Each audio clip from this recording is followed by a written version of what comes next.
হুজুর হলেই কি তিনি নিষ্পাপ? হুজুর হলেই কি তিনি অপরাধ করতে পারেন না?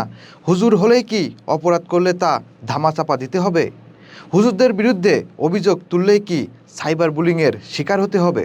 দর্শক, এসব প্রশ্ন কেন উঠে আসছে তা বুঝতে আমাদের দেখতে হবে সাম্প্রতিক একটি ঘটনা।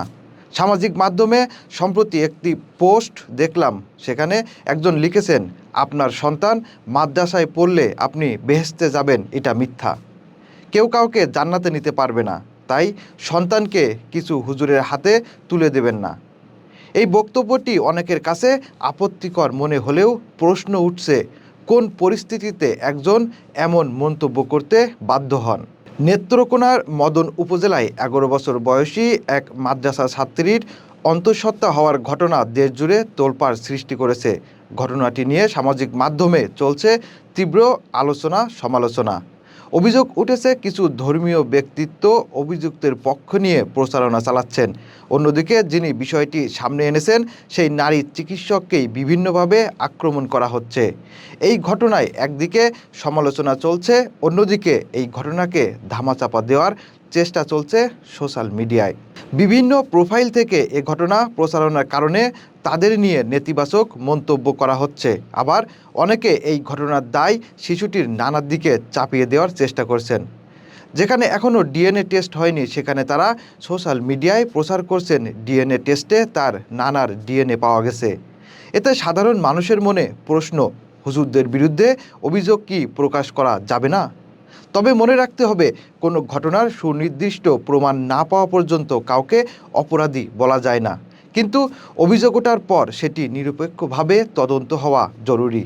যদি অভিযোগ মিথ্যা হয় তা প্রমাণসহ তুলে ধরতে হবে, আর যদি সত্য হয় তাহলে অপরাধীর বিচার নিশ্চিত করতে হবে।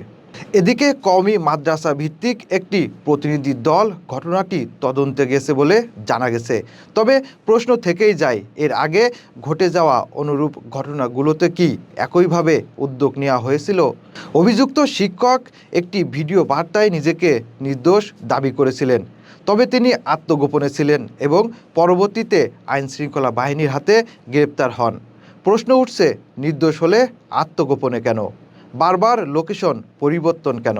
তবে গ্রেপ্তার মানেই অপরাধ প্রমাণ নয়, এ কথাও মনে রাখতে হবে।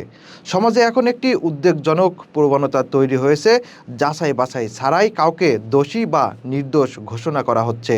ধর্মীয় মঞ্চে যেভাবে অনেক সময় কাউকে দ্রুত কাফের, দালাল বা মুরতাদ বলা হয়, ঠিক তেমনি সাধারণ মানুষও এখন যাচাই বাছাই ছাড়া মন্তব্য করছে।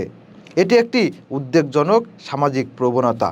ধর্মীয় বা যে কোনো শিক্ষা প্রতিষ্ঠানে অপরাধের ঘটনা ধামাচাপা না দিয়ে স্বচ্ছ তদন্ত এবং ন্যায় বিচার নিশ্চিত করাই হওয়া উচিত সবার লক্ষ্য।